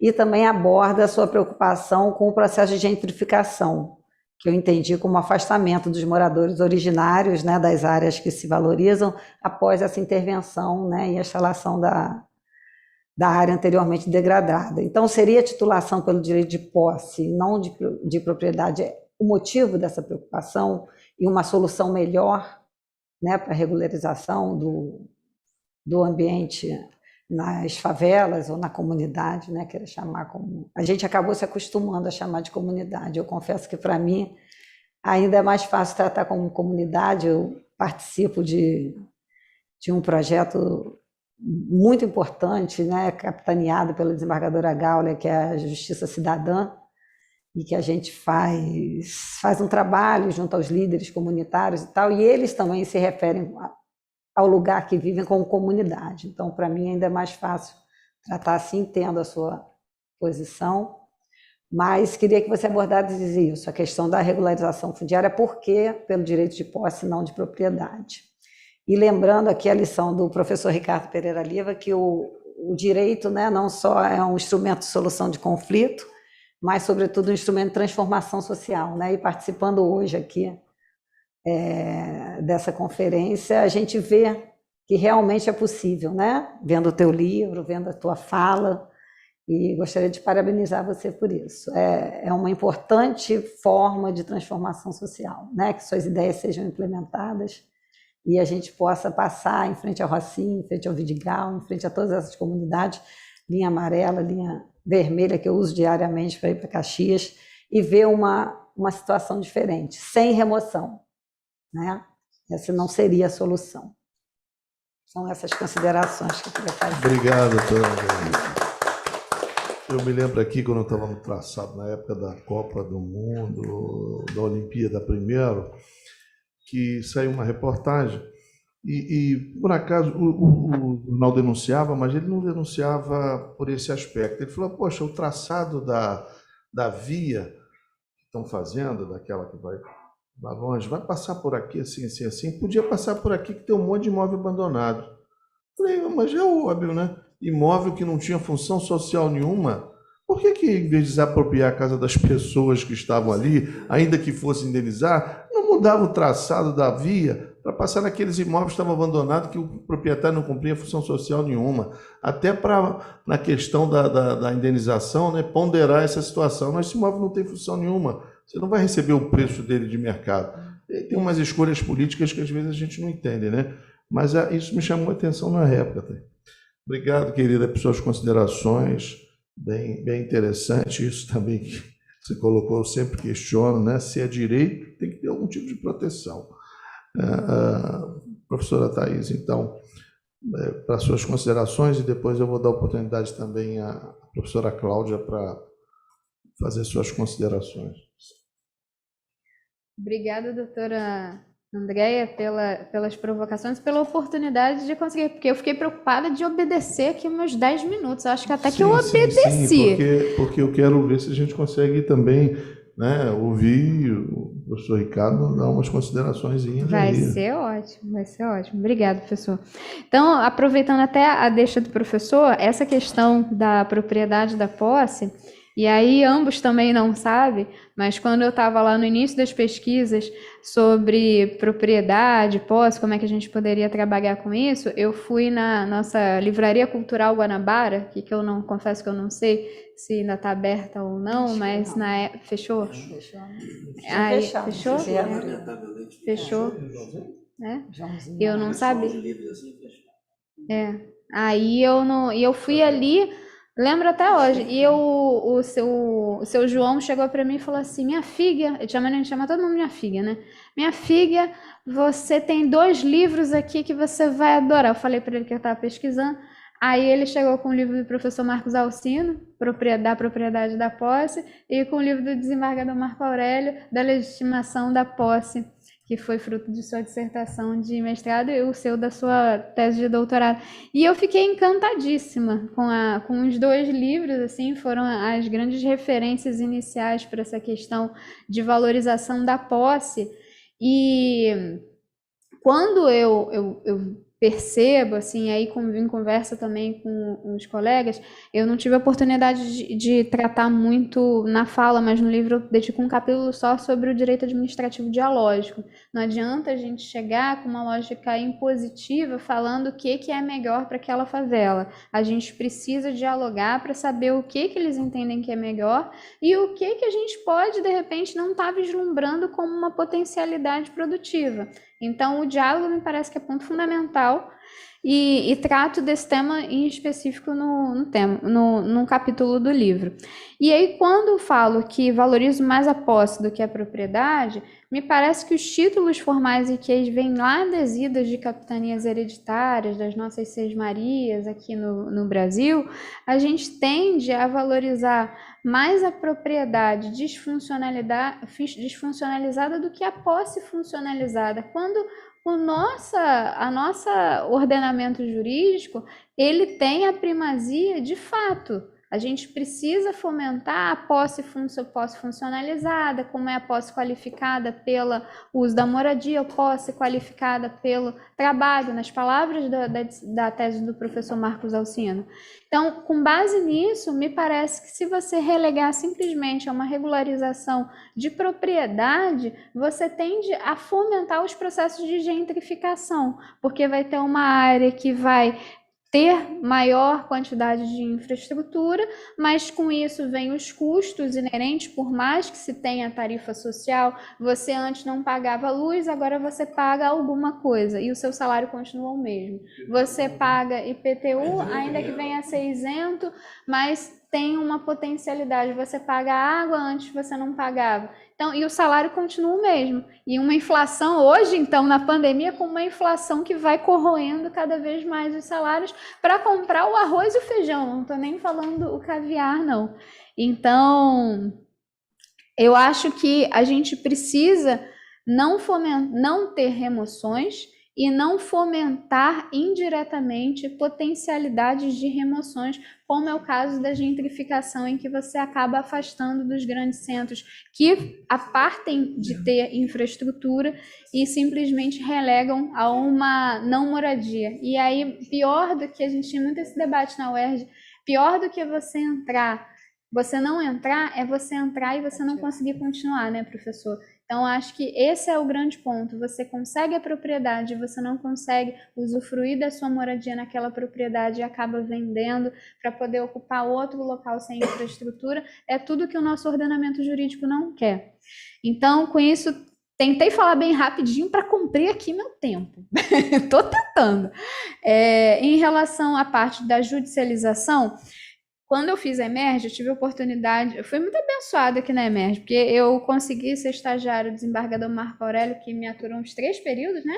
O desembargador Alexandre Câmara me aturou acho que uns 2 períodos, e o desembargador José Torres, agora já aposentado, me aturou 1 período. Então, e acabou que quando eu estava com o desembargador Alexandre Câmara, ele teve um voto que gerou uma discussão na segunda Câmara Civil, que era exatamente o caso da judicialização. O que estava sendo colocado em discussão? A Defensoria Pública do Estado do Rio de Janeiro estava patrocinando uma assistida, e essa assistida ela estava pleiteando que o Estado fornecesse uma moradia. O município demandou os dois, o município e o Estado fornecessem uma moradia. Por quê? Com base em que ela acordou um dia e falou assim: eu quero morar na Vieira Solto? Ou eu quero morar, ser vizinha do desembargador Alcino lá em Niterói, ou ser vizinha do desembargador Marco Aurélio lá na Barra? Não, ela simplesmente vinha de um histórico de que a casa dela já tinha sido condenada por 3 vezes pela Defesa Civil, falando que tinha risco de cair.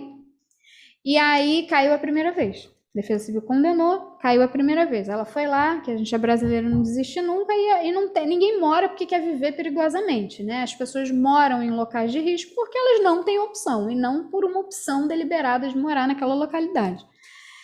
Então, quando ela foi a primeira vez, ela conseguiu reconstruir, sobreviveu, e aí reconstruiu a casa dela. Caiu a segunda vez. E aí, mais uma vez, o Estado, sabendo especificamente que aquela área estava condenada, simplesmente mandou ela sair. Ela falou: vou sair daqui para quê? Para debaixo da ponte? Ou vou sobrevoar? Marcelo Milagres fala isso, né? Eu vou sobrelevar a localidade? E aí ela continuou. Então, na terceira vez, ela pleiteou perante a Defensoria: vamos entrar com uma ação. E olha o que aconteceu, a discussão que foi colocada na turma. O município, ele apresentou, ela pedia danos morais também pelo município não ter feito nada, sabendo que aquela área era de risco. E aí o município ainda falou que era mero aborrecimento o cair 2 vezes na cabeça da pessoa a casa dela.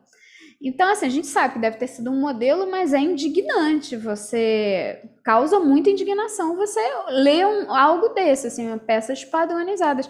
E a turma, a Câmara ela abriu divergência para desembargadora Elizabeth Flizola, ainda está nativa, né?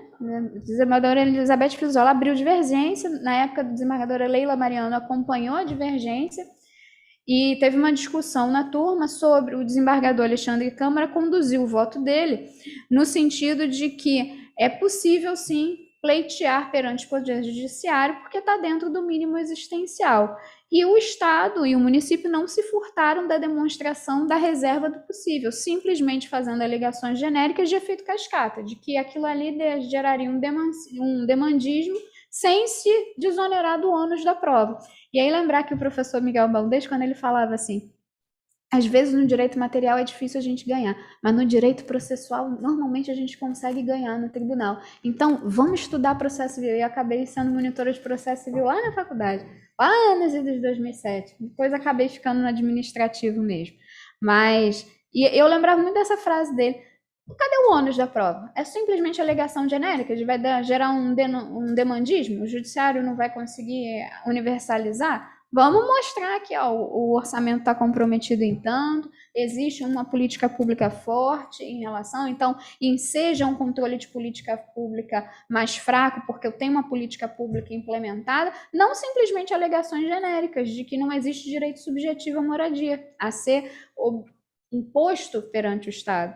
Então, esse processo, ele acabou sendo por maioria, não foi por unanimidade, e na época tinha os embargos infringentes, que o colegiado acabou por manter a decisão da maioria também, e estava até há pouco tempo em recurso especial. Não sei se respondi, mas era... Essas questões são bem interessantes, eu sempre digo isso, né? Se você chama algo de alguma coisa de direito, ele tem que ter um tipo de proteção, né? Mas é indiscutível, é indiscutível que todo mundo reconhece a existência de um direito à moradia. Eu não sei exatamente qual, quer dizer, que só a proteção negativa, né, não vai tirar dali, etc. Tal, já é um tipo de proteção, mas, do mesmo modo, se a gente for raciocinar com os remédios, né, ninguém podia, não passava na cabeça de ninguém que alguém pudesse ir na justiça para pedir remédio. Isso né, era absurdo. Depois passou a ser tão tranquilo, né, que tipo, e eles começaram a se organizar, né, para evitar esse tipo de problema, e aí já farmácias, etc. e tal, quer dizer, evitar judicialização, internação, é um problema também que a gente tem, né, núcleos no tribunal, internação e tal, não tem espaço para todo mundo, os caras tentam se organizar, então, pelo menos vai forçando, central de regulação, né, de vagas, né? Vai forçando a barra até que se tem direito, quer dizer, uma coisa que eu tenho dado lá e continuo que os decretos de aluguel social também são temporários, 24 meses. Então, eu digo, não pode ser temporário. Você deu o aluguel social, não conseguiu uma moradia ainda, vai continuar dando aluguel social. Então, eu passo por cima daquela regra, né, às vezes com os troncos e barrancos, para dizer, não, continua pagando aluguel social, porque se você deu 24 meses, você deu a casa, tá bom, lógico, suspende o aluguel social. Mas não arrumou a casa, então vai ter que manter o aluguel social, né?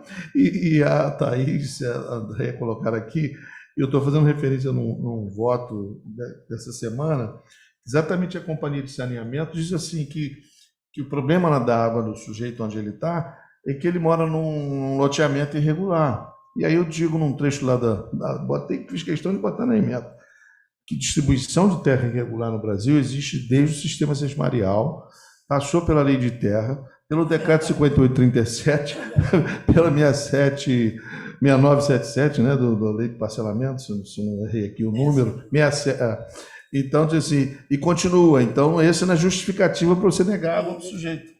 Né? Já está instalado. Caramba, é um problema. E é isso que ela falou, já está lá instalado.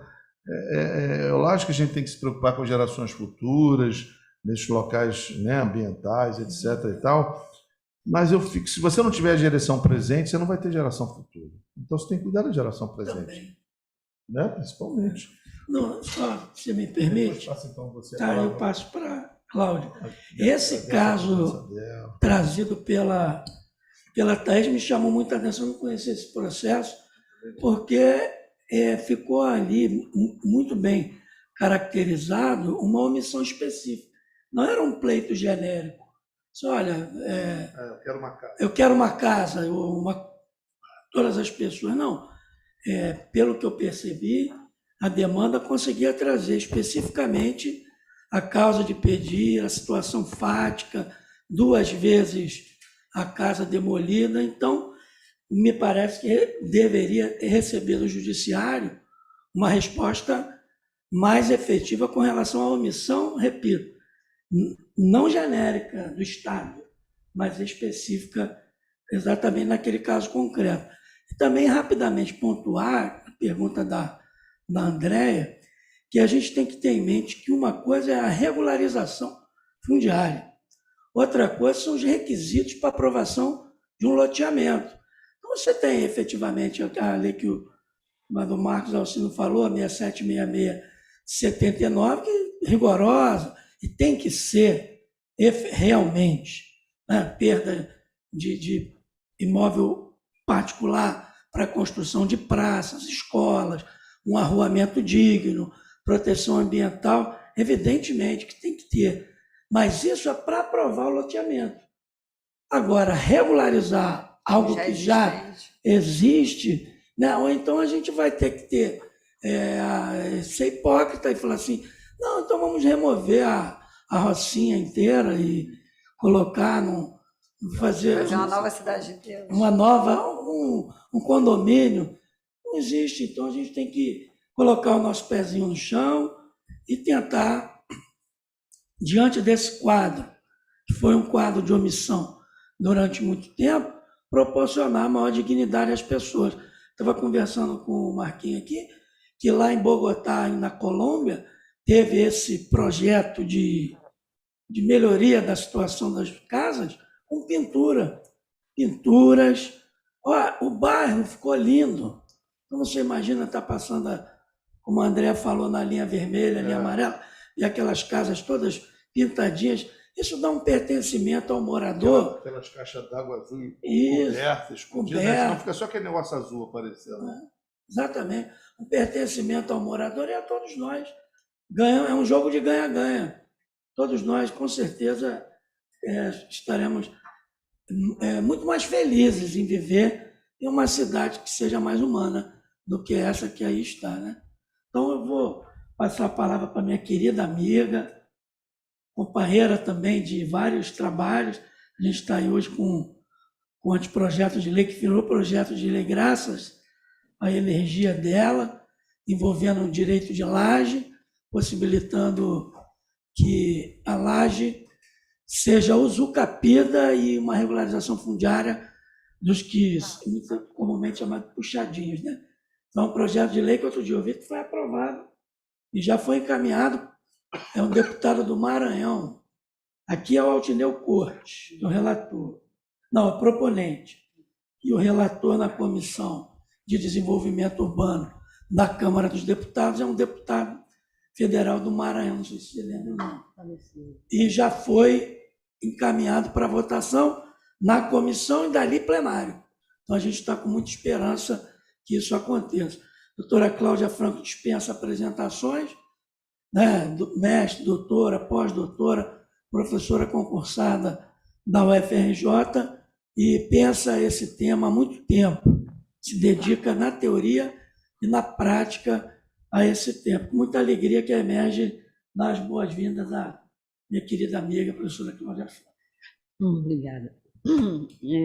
Boa tarde, saúdo a todas e a todos, né? Me sinto muito acolhida nessa casa e saúdo, né, doutor Marcos Alcindo, doutor Marcos Aurélio, doutora Andréia, doutora Thaís, meu querido amado mestre, professor Ricardo Lira, saudade enorme do senhor. O senhor é presente nos meus pensamentos cotidianamente. O professor Ricardo Lira e eu temos uma história de amor, né, profunda, né? Ele foi meu co-orientador, meu professor no mestrado, no doutorado, me trouxe valorosas contribuições e o tempo inteiro eu digo que, para mim, é a maior referência no Brasil, não só no Brasil, mas no mundo, a respeito do direito urbanístico, né, de modo especial, né, na valorização do ser humano nesse próprio direito. Então, para mim, realmente, o professor Ricardo é uma referência, né? E eu quero pedir desculpas ao atraso, eu estava muito próxima, só que para fugir de um assalto eu tive que entrar no túnel Marcelo Alencar e fui parar na Avenida Brasil, porque teve um assalto na frente, estava próximo, né? E todo mundo fugiu e a única rota de fuga era para mim, era ali. Nem sei se eu seria assaltada, mas, né? Como diz, né, o ditado, prudência, canja de galinha, dinheiro no bolso não faz mal a ninguém, né? Por isso eu tive que fazer esse atalho e, portanto, né? O que eu ouvi, gostei muito, né? A Thaís mostra esse ardor, né? Esse encantamento com essas questões, e isso mostra uma sensibilidade muito importante para as pessoas que pensam na efetividade do direito de moradia, obviamente ligados e conexos, né, com tantos outros direitos, né? O direito de moradia, nessa concepção de um direito social, ele é conexo com uma série de facetas e nuances, né?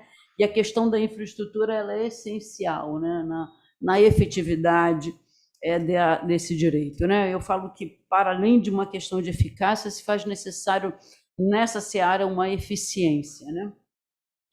E eu que trabalhei, fiz trabalho de campos e atuei muito dentro de favelas, né, de um modo geral, eu sinto que muita coisa que a gente pensa, até do ponto de vista da legalidade, ela é ineficiente dentro das favelas, né, por várias razões, né, que, infelizmente, nesse momento a gente não tem como falar, mas, indubitavelmente, a PPP, a parceria público-privada, ela é muito bem-vinda. Há uns anos atrás, quando eu ainda estava lá com o núcleo de pesquisa dentro da favela das Pedras, e que eu recebi pesquisadores do mundo inteiro, eu tive um orientando de doutorado, o professor Antônio Renato, que inclusive é o coordenador da graduação em Direito do Mackenzie, aqui no Rio.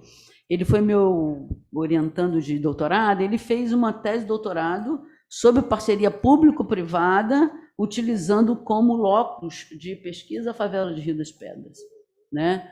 E a gente observa que sem essa conexão, essa parceria, sem dúvida alguma, as mudanças, vamos dizer assim, né, a efetividade desses direitos consagrados na lei se tornam absolutamente deficientes.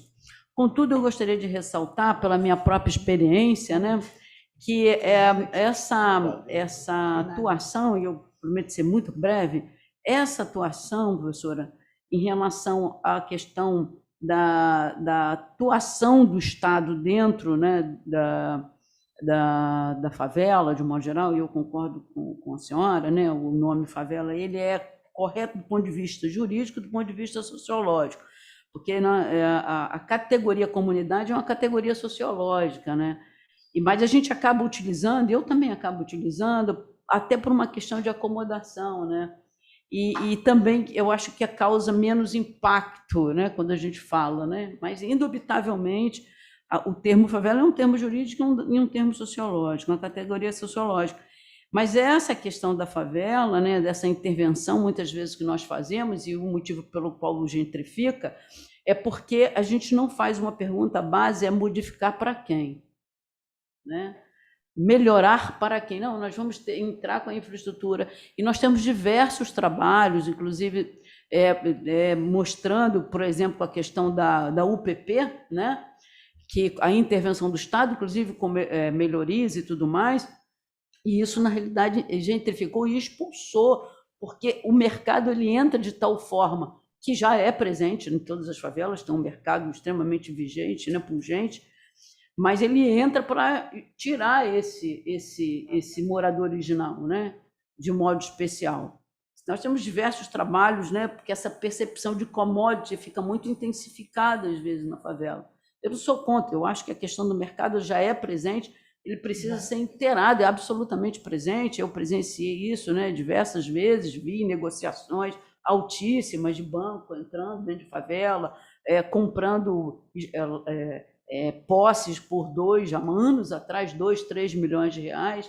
Então, assim, a gente sabe perfeitamente bem que existe uma circulação de riqueza muito grande, mas eu tenho uma preocupação muito grande, que essa infraestrutura, essa percepção, ela aconteça de fora para dentro, né? O que é muito comum. Se ouve muito poucos moradores, se ouve muito poucas lideranças. E, infelizmente, a questão da milícia é um dado que a gente não pode descartar, né? A milícia perdeu captação de recursos, principalmente com a diminuição, aqui no Rio de Janeiro, do trânsito das cooperativas, e aonde ela foi compensar esse ganho foi justamente na incorporação imobiliária, no avanço imobiliário. Então, e isso também se dá não só na perspectiva das residências, mas também na perspectiva comercial. Então, ou seja, nós temos isso é comprovado, né, assim, de forma muito tranquila, a gente observar que como está aliado esse crescimento, né, em relação à atuação das milícias. Então, a necessidade, inclusive, da atuação da segurança pública nesse sentido. Então, assim, eu vejo com muita preocupação isso, porque nós temos avanços muito substanciais na atuação da milícia em todos esses lugares, no tráfico de droga, ou a milícia e o tráfico, né, que é um narcomilícia, e a gente escuta, né, diversas categorias surgindo aí na área dessa questão da segurança pública. Mas se a senhora pudesse falar um pouco, se foi objeto do seu estudo, né, se teve uma atuação, infelizmente eu não consegui ouvir tudo, mas se essa questão da segurança passou um pouco sobre esse seu olhar, né, que me parece que é um dado muito importante. Tá? Eu quero parabenizar, gostei muito da sua fala, é uma fala sensível, uma fala comprometida e primordialmente fala técnica. Obrigado, professora Cláudia. Professora Thaís, rapidamente. Eu ia falar com brevidade. Eu quero ouvir o professor Ricardo. Professora assim na sala de aula também, fala assim, é rápido, gente.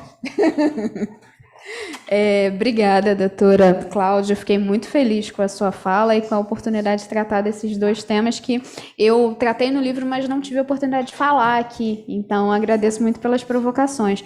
Primeiro, em relação ao diálogo. Eu dediquei um capítulo específico do livro ao direito administrativo dialógico, que a gente não podia chegar por uma cultura impositiva, de chegar e falar assim, olha, eu acho que é melhor para a favela isso, aquilo outro. Eu acho que a gente precisava ter uma construção efetiva a partir do olhar de dentro daquelas pessoas que estão vivenciando aquela realidade. Então, acredito muito nessa sinergia e eu acho que qualquer coisa impositiva tende a não ser frutífera. E aí, no exemplo das UPPs que a doutora comentou em relação, tangenciou na sua pergunta, eu acho que está longe da gente levar segurança através da via policial. Eu acho que segurança perpassa por uma inclusão de direitos. Então, acho que a gente já teve diversas oportunidades de verificar que toda via de enfrentamento, e não enfrentamento de ideias, de enfrentamento de propostas, de enfrentamento físico, levaram ao insucesso e levaram ao insucesso de maneira da pior forma possível, né? Que é com a perda de vida das pessoas. Então, acredito que a gente também não pode ser leviano de achar que a polícia não cumpre um papel fundamental para poder gerar esse processo de acolhimento de território, porque o Estado não se faz presente, por mais que a gente tenha iniciativa privada presente em alguma medida nessas localidades, mas me parece que a gente não tem ainda o Estado no seu viés que não dá força presente na maioria dessas localidades. Me parece que quando a gente tinha a proposta inicial das UPPs, era uma proposta muito bacana, que era levar a cidadania. Lógico que precisava do auxílio da força policial, mas não era só a força policial por si só. Era também a força policial como um elemento de uma política maior, uma política de inclusão. Então, quando a gente consegue dar esse olhar para não simplesmente vou ocupar para simplesmente expulsar, gerar expulsões, a gente consegue ter um ganho de vida efetiva, vida digna daquelas pessoas de maneira substancial. Obrigado, professora Thaís. Obrigado também, professora Cláudia, por sua intervenção. E a gente está chegando ao final, né, do nosso evento. Eu queria dar a oportunidade, professor Ricardo. Professor Ricardo, vou usar uma linguagem bem franca e aberta para o senhor falar o que o senhor quiser. Porque, né, o senhor conhece bem isso e todos nós aqui que admiramos e carinhosamente somos seus alunos, fomos alunos. Aqueles que não tiveram oportunidade lamentam isso, mas leem seus escritos e esse legado é importante. Então, eu queria ouvir um pouco para fechar então o nosso evento de hoje, professor, o senhor fazer as suas considerações aí a respeito disso que o senhor ouviu aí, que o senhor está desde cedo nos ouvindo. Prazer em recebê-lo aqui, ainda que virtualmente, professor. Meu caro Marcos Alcino, eu inicialmente peço a todos as minhas desculpas pelo fato de não poder ter estado aí presencialmente, mas apenas virtualmente. Eu devo dizer a vocês que foi, para mim, um enorme proveito em assistir todas essas palestras que, para mim, foram de imenso proveito. E, finalmente, eu quero cumprimentar a doutora Thaís pelo fato de ter realizado o lançamento do seu livro. Então, muito obrigado a todos e peço mais uma vez desculpas pelo fato de não ter podido estar aí presencialmente. Muito obrigado a todos vocês. Obrigado, professor Ricardo. A Thaís, naturalmente, também está muito satisfeita, né, nesse momento importante da vida acadêmica dela, lançando, né, o seu livro, que me presta seu exemplar, o meu ficou em casa, que eu queria exibir. Eu não sei se o pessoal da técnica consegue, né, exibir para as pessoas que estão externamente, né? Então, o livro Infraestrutura de Favela, Saneamento, PPP e Gentrificação, lançado pela Lume. E trabalho, esforço da Thaís sobre isso. A professora Cláudia colocou bem, né, a questão, a sensibilidade, a gente percebe a sensibilidade da Thaís e a dedicação dela há muito tempo. E a gente espera... Está cortado? Agora sim ele vai exibir. Então, a gente espera que, né, aqueles que tiverem oportunidade, né, de adquirir a obra e ler, se encantem também pelo assunto, se encantem pelo tema, né, e a gente continua trabalhando para tentar ajudar essas pessoas. Eu acho que a professora Cláudia falou um aspecto interessante, e a Thaís também mencionou no seu livro, essa questão do diálogo, ainda que não só o diálogo técnico que a Thaís falou, mas o diálogo próprio e efetivo que a professora Cláudia falou, né, para saber o que vocês querem, o que vocês precisam, o que a gente pode fazer, até onde a gente pode fazer. Então, ouvir, né, isso é muito importante. Todo lugar desse tem uma liderança que pode ser ouvida e, efetivamente, eu acho que é isso que a gente quer. Então, eu gostaria muito de agradecer a presença da doutora Andréia, né, aqui conosco, da professora Cláudia e da Thaís, né, por sua palestra. O embargador Marco Aurélio precisou se ausentar porque tem um problema no toque da assinatura eletrônica e a pessoa vai atendê-lo agora sobre isso, né, e sem o toque ele não consegue liberar nenhum voto para julgamento. E agradecer a gentileza do professor Ricardo, ficar esse tempo todo conosco aqui, desde manhã, assistindo ao evento. A Fabrícia, obrigado também pelo auxílio. A Thaís forneceu um exemplar para a gente sortear, então vamos ver depois, então, como é que a gente faz isso, para sortear entre as pessoas que estão aqui nos assistindo, né? E é uma gentileza, obrigado, Thaís, também. Quero crer que você já deva ter mandado também exemplar para a gente colocar na nossa biblioteca, né, que é importante, esse material. Então, eu gostaria de agradecer a todos que estão nos assistindo, o pessoal da técnica que nos dá no apoio, sempre nos dando apoio, aqueles que puderam estar aqui presente hoje, né, nesse retorno gradativo, né, e a Fabrícia por ajudar na infraestrutura, o pessoal que fez o folder do evento. Então, nós temos toda uma estrutura que funciona.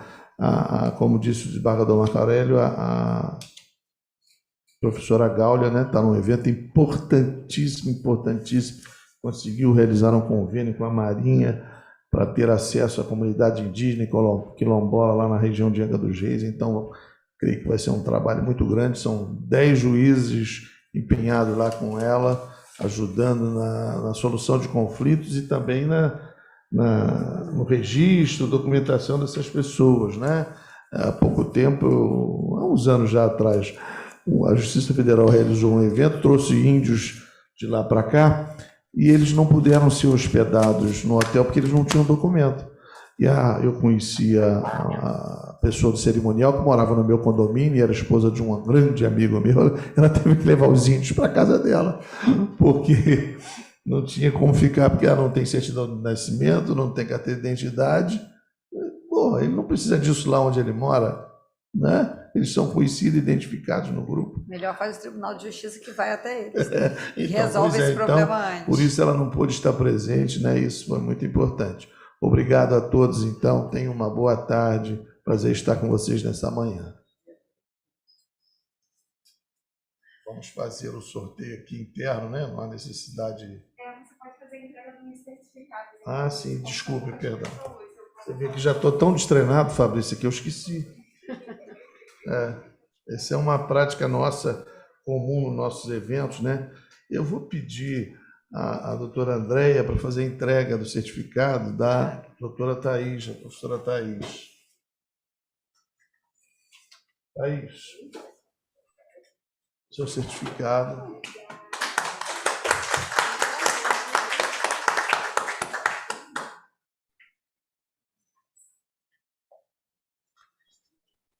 Eu vou fazer a entrega, então, certificado, né, da doutora Andréia. Prazer aqui tê-la conosco. Eu que agradeço. E da professora Cláudia. Mais uma vez.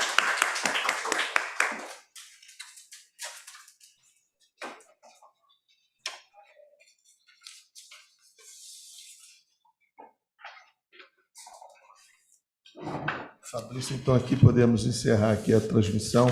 Professor Ricardo, muito obrigado por sua presença, tá? Até uma proximidade de termos um evento presencial com a sua participação. Um abraço, dona Magali, e todos na sua casa. Boa tarde. Muito obrigado.